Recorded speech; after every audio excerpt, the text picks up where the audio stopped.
முதல் வணக்கம் நேயர்களுக்கு காலையில் உற்சாகமான வணக்கம். பொதுவாக எவ்வளோ லோடு தாங்குமோ அந்த அளவுக்கு ஏற்றுறதான் ஒரு வண்டிக்கு அழகு. ஏன்னா ஒரு பேச்சாளர் ஒரு பிரசங்கம் பண்ண போகிறார், ஒரு இடத்துக்கு நிறையா கொண்டு போகிறார். பிரசங்கம் பண்ண போகிற இடத்துல பார்த்தா யாருமே இல்லை. அது நம்ம மேடம் மாதிரி அமைஞ்சிருக்கு.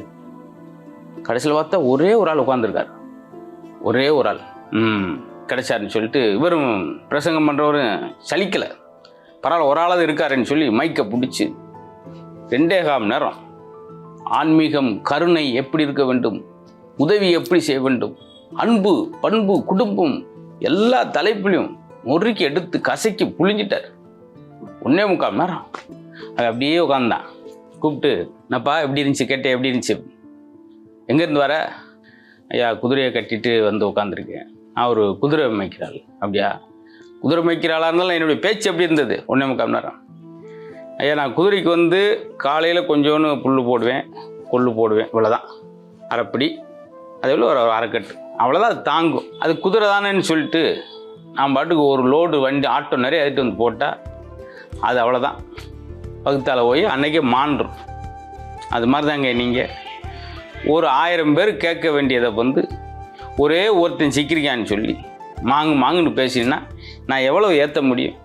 நிறையா பேசுகிறீங்க, ஆனால் என்ன பேசுறீங்க எனக்கு தெரியலை. இதுதான் சார், எங்கே எதை பேசணும் அதுதான். ஒரே ஆள் கிடச்சிருக்கான்றக்க ஒட்டு மொத்தத்தையும் அது மாதிரி தான் நானும் என்ன சொல்ல வரேன்னா, நிறையா கதைகள் தெரியுன்றதுக்காக எல்லாத்தையும் இது பண்ணிடுறது. அப்படி நிறுத்தி முன்னெல்லாம் கதை சொல்கிறதுக்கு கதை சொல்லுவார் தாத்தா. அந்த கதையில் ஒரு உயிர் இருக்கும். இன்னைக்கு தாத்தாவே இல்லை, அதனால் கதையும் இல்லாமல் போச்சு. அவரே உயிர் இல்லாமல் போயிட்டார். அதனால் கதை கேட்குறதுக்குன்னு ஒரு பாட்டி, நாங்களாம் அப்படி அதுகளுக்கு வந்து வெத்தலை பாக்கு வாங்கி கொடுத்துட்டு, ஏன்னா நைட்டு கதை சொல்லுவாங்கன்றதுக்காக அந்த கதையில் பேய் கதைகள், ஊரில் நடக்கிற சம்பவங்கள் தொகுத்து பேசுவாங்க. பேசும்போது சிலர் பாருங்கள் ரொம்ப அழகாக நுணுக்கமாக பேசிடுவாங்க விஷயத்த. ஒரு பேங்கில் கேசியர்கிட்ட வந்து ரூபா எண்ணி வாங்கிட்டாரு, மறுபடியும் சரியாக இருக்கான்னு பார்க்கணும். அதே கேசியர்கிட்ட சொல்கிறார், அந்த மெஷினில் கொஞ்சம் ரீகவுண்டிங் பண்ணி கொடுங்க, பிஸியாக இருக்கேன் சார், அப்புறம் வாங்க சாயந்தரம் 4 மணிக்கு வாங்க. இப்போ யோசித்தேன், ரூபாத்தாள் சரியாக இருக்குது, எண்ணி பார்க்கணுன்றதுக்கு சாயந்தரம் வர அது மாதிரி வெயிட் பண்ண முடியுமா சார்? கொஞ்சம் கவுண்டிங் பண்ணி கொடுங்களேன். மிஷினான கவுண்டிங் ஏன் ஒரு தாள் குறையதாக்கும்? ஒரு தாள் குறைஞ்சா வந்துடுவீங்களே? இல்லை சார், ஒரு தாள் கூட இருக்குது அப்படின்னா. அப்படியா, கொண்டா கடை இந்தாங்க 50,000 ரூபா கரெக்டாக இருக்குது. பார்த்தீங்களா, ஒரு தாள் குறையா இருக்குன்னா அவன் வாங்க மாட்டான். அவனை எப்படி கவுண்டிங் பண்ண வச்சான் பார். இதுதான் நுண்ணறிவு, இதான் நுணுக்கமாக எந்த இடத்துல எப்படி பேசி தப்பிக்கிறது. நிறைய அது அழகழகான விஷயங்கள் ரெகுலராக பார்த்துக்கிட்டு இருக்கோம். ஏன்னா எங்கள் தெருவில் இந்த பழ வியாபாரி வந்தார். பழ வியாபாரி பார்க்குற ஒரு அழகான பழம், சுவையாக இருக்கும், டேஸ்ட்டாக இருக்கும், கிலோ 40, 1 கிலோ 80, வாங்குங்க, போனால் கிடைக்காது, வந்தால் இருக்காது. பிரித்து 3/4 மணி நேரம் என்ன பழம்னே சொல்லலைங்க. 3/4 மணி நேரமா சுவையாக இருக்கும், 1/4 கிலோ அவ்வளவு, 1/2 கிலோ எவ்வளவு, 3/4 கிலோ எவ்வளவு, அப்படி இருக்கும் இப்படி இருக்கும். என்ன பழம் சொன்னாவில் சுடுகாட்டை பக்கம் போய் மாம்பழம் இருக்கான். ஏன்னா பாட்டியாக வந்து வாங்க போது இப்படி தாங்க. சிலர் ஃபோனில் பாருங்களேன், முக்கியமான தகவலை விட்டுட்டு எல்லாத்தையும் பேசுவேன்.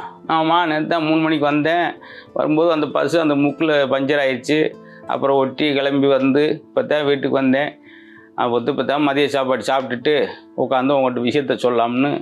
என்ன விஷயம் அப்பல? இந்த பெரியத்தா போயிடுச்சு, இதை தாண்டா முதல்ல சொல்லணும். பஸ்ஸில் வந்து டயர் ஓட்டினாலாமா முதல்ல சொல்லுவேன். இப்படி சிலர்.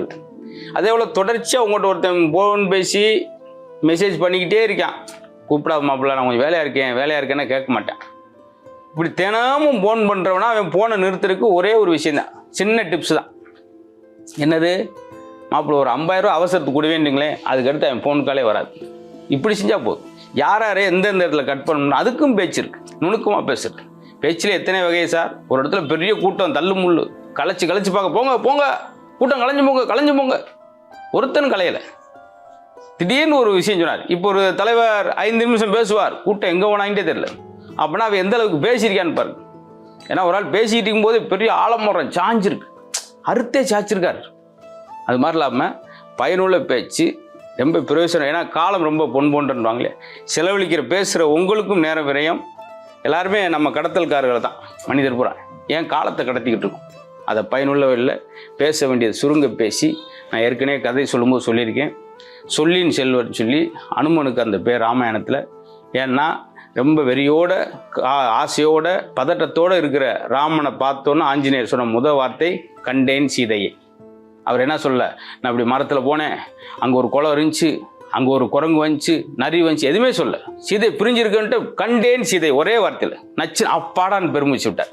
இது மாதிரி சுருங்க பேசுவோம், எல்லாருக்கும் பிடிச்ச மாதிரி பேசுவோம், சந்தோஷமாக இருப்போம், மீண்டும் சந்திப்போம்.